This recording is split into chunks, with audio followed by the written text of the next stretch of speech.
PG का test देंगे, NEET PG का। ठीक है, अब 2023 में अगर आप डेटा उठा के देखोगे, मैं हिमाचल की ही बात करूं अगर, तो वहाँ पे जो परसेंटाइल था, जो आपका क्वालिफाइंग परसेंटाइल था, वो 0 कर दिया गया था। 0। 0 का मतलब क्या है कि जिसने सिर्फ नीट पीजी एग्जाम दिया ही है, उसके बाद वो 0 हो गया। अगर आप पूरा स्ट्रे राउंड का निकालोगे ना, तो स्ट्रे राउंड में आपका ये जो पीजी ऑप्स का नहीं है, जो सर्जरी की सीट्स हैं, और इवन एक दो साइकेट्री की सीट्स हैं, और एक दो ENT and ophthalmology, pharmacology, non clinical subjects तो खैर अवेलेबल ही थे।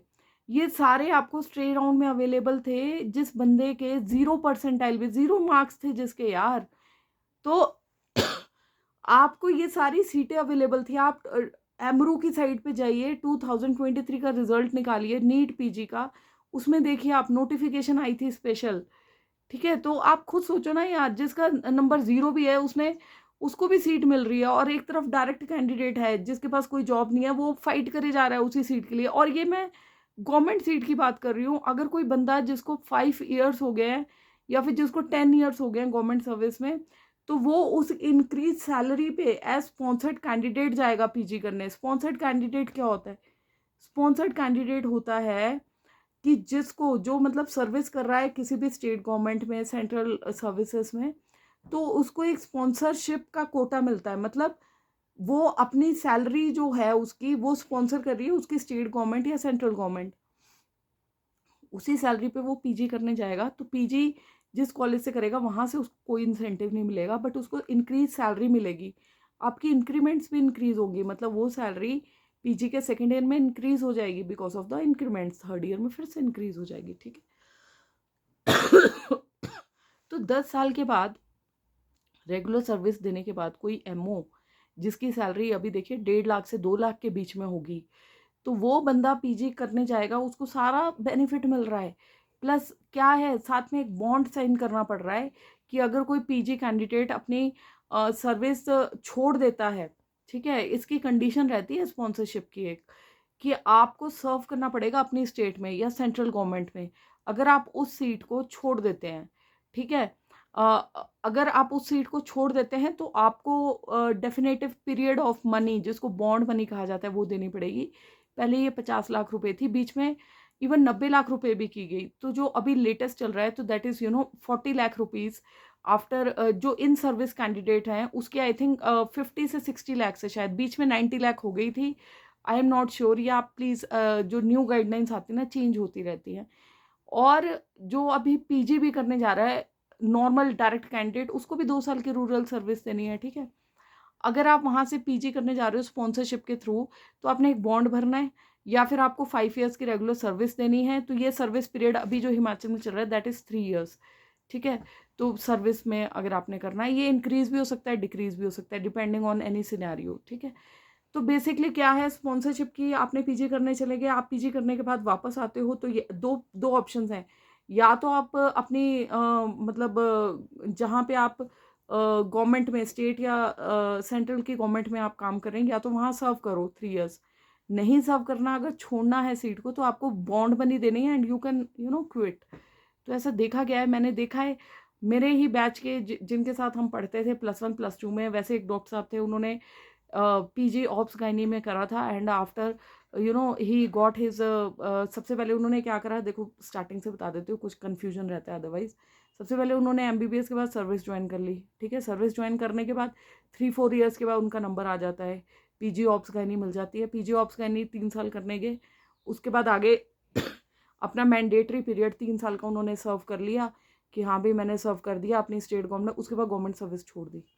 एक तो ये वे है। दूसरा वे क्या है कि आप लोग आओ, जैसे पीजी करके आते हो, आप अपना बॉन्ड मनी दे दो, आप सर्विस छोड़ सकते हो, जिनको एकदम से जंप करना है। बट लोग क्या करते हैं कि वो अपनी सर्विस के थ्रू ही पीजी करने जाएंगे, वापस आएंगे 3 साल को ना, वो एक तरह से अपना एसआरशिप की तरह देख लेते हैं। मतलब अपने दिमाग में बना लेते हैं कि भैया 3 साल हम काम करेंगे, काम सिखाए हैं, गवर्नमेंट सेटअप में पेशेंट बहुत होता है, यहाँ पे हम एक हैंड्स ऑन ट्रेनिंग की तरह ले लेंगे, जो कि पेड है, आपको सैलरी भी मिल रही है, प्लस आप जितना ज़्यादा काम करोगे आप सीखोगे, रिफाइन हो जाओगे, साथ में आप अपने कॉन्टैक्ट्स बनाना शुरू हो जाओगे, कॉन्टैक्ट्स वगैरह बन जाते हैं। 3 साल का मैंडेटरी पीरियड वो हो गया आपका। सैलरी भी मिली आपको, ठीक है। एंड बहुत सारी चीज़ें होती हैं, उसके बारे में भी बात करेंगे अलग वीडियोस में। कुछ चीज़ों पे मैं कहना भी नहीं चाहूँगी। एवरीबडी नोज़ कि लोग जो इतना सर्जरी करते हैं, या फिर about all the medications, and you know बहुत सारे रेफरल चीज़ें होती हैं। कोई प्रेग्नेंट लेडी आ रही है, उसके 3 तो अल्ट्रासाउंड मैंडेटरी हैं जो होते हैं, उसमें भी आपका लेवल 2 का स्कैन होता है, लेवल 3 का स्कैन होता है, और फिर आपका जो अब तो इतना ज़्यादा अवेयरनेस चल रहा है कि लोग अपना जो डेवलपमेंटल एबनॉर्मेलिटीज़ वाला स्कैन है आपका, वो करवाएंगे पूरा। And there is percentage basis also, like you get paid अगर आप कहीं पे रेफ़र करते हैं। गवर्नमेंट सेटअप में इतना ज़्यादा रश है, अल्ट्रासाउंड वहाँ पे हो नहीं पाता लोगों के पास भी टाइम नहीं है, तो कहीं पे जाता है तो there is cut also on each and every ultrasound. And बहुत सारी चीज़ें जो अंदर की चीज़ें, I don't want to comment on this. And चलिए, getting back to basic point, कि आप 3 साल के बाद फिर जब आप अपनी सर्विस छोड़ते हो, तो आपके पास बहुत सारा कॉर्पस अमाउंट इकट्ठा हो जाता है। एंड उसके बाद आपके कॉन्टैक्ट्स इतने बन जाते हैं, आप अपना कहीं पे भी लोन वगैरह लेके आप अपना बहुत सारा मल्टी स्पेशलिटी हॉस्पिटल खोल सकते हैं। उसके बाद आप उसको इंडिपेंडेंटली रन कर सकते हैं। थोड़े टाइम इंडिपेंडेंटली रन करेंगे, उसके बाद आप कोलैबोरेशंस बना लेते हैं। उसके बाद उसी हॉस्पिटल को एक्सटेंड कर देते हैं। कैसे एक्सटेंड कर देते हैं, उसमें आप मल्टी स्पेशलिटी टैग्स लग जाते हैं। ये मैं आपको चीज़ें बता रही हूँ। ग्राउंड रियलिटी है ये, जो मैं देखती आ रही हूँ। और कई लोगों को मैंने देखा है कि आफ्टर रिटायरमेंट वो बहुत ज़्यादा सर्व करते हैं सर्विस में ही, रिटायर होने के बाद अपना हॉस्पिटल खोलते हैं। कुछ लोग वॉलंटरली रिटायर हो जाते हैं after 10 years of their service. तो जो आप इतने सारे हॉस्पिटल्स देखते हो ना अपने आसपास, ये ऐसा ही होता है। बिकॉज सबके पास कॉर्पस अमाउंट नहीं होता है कि पीजी के बाद एकदम से निकल जाए। आजकल के बच्चों तो कॉन्फिडेंस ही नहीं आ रहा है काम करने में, ठीक है। तो जितना ज़्यादा पेशेंट करोगे उतना ज़्यादा हाथ खुलेगा। More you cut more you learn, ठीक है। जैसे कि कट कट वर्ड यूज़ करते हैं हमारे इसमें सर्जरी में, कि जितना ज़्यादा कटिंग करोगे उतना ज़्यादा सीखोगे, ठीक है। एंड सीखने का तो देखो आपके ऊपर डिपेंड करता है। आप लोग ऐसे मत सोचो ना कि हमें गाँव में भेज दिए, यहाँ पे आप लोग काम करेंगे वहाँ पे, तो जितना सीखोगे तो इवेंचुअली आपके काम ही आना है। बट यस, थोड़ा सा एथिकल प्रैक्टिस करने की आदत डालिए, एंड थोड़ा पेशेंट को भी जिससे फ़ायदा हो, नुकसान ना हो किसी का। एंड दुआएं अर्न करिए इस प्रोफेशन में।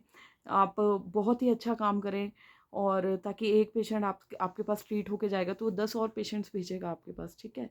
एंड इसको एक एक बोनस पॉइंट की तरह लीजिए, ठीक है। अदरवाइज फ्रस्ट्रेट होने के लिए बहुत कुछ है दुनिया में, बट हर फ्रस्ट्रेशन वाली चीज़ में से पॉजिटिविटी निकालना, वो हमें देखना है।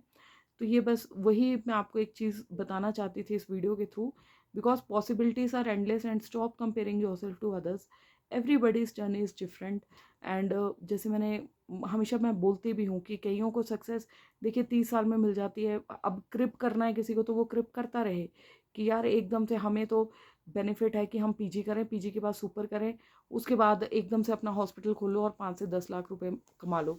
आप ऐसा भी कर सकते हैं अगर आपके पास फाइनेंशियल बैकअप है, तो this is also your option. But depends ना कि आप किस फैमिली को बिलोंग करते हो, आपका कॉर्पस, आपके पास फाइनेंशियल कॉर्पस कितना इकट्ठा है और कितना आप लगा सकते हो, रिस्क टेकिंग कैपेसिटी कितनी है। आप कईयों को नहीं लेना होता उतना रिस्क, या फिर आप रिस्क वर्सेस बेनिफिट जैसे हम पढ़ते हैं अपनी मेडिकल लाइन में, इसमें मेडिकल बुक्स में। तो वही चीज़ आपको करनी है।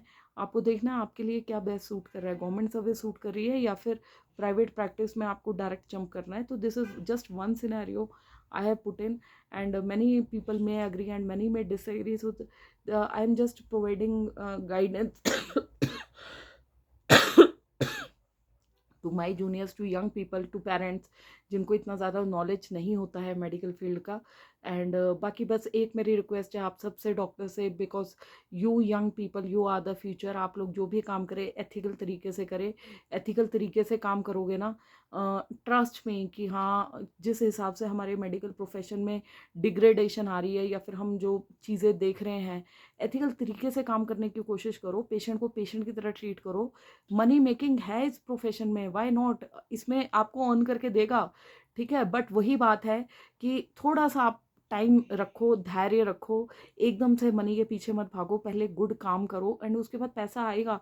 जब आप अच्छा काम करोगे ना, एक पेशेंट से दूसरा पेशेंट आपको रिकमेंड करेगा।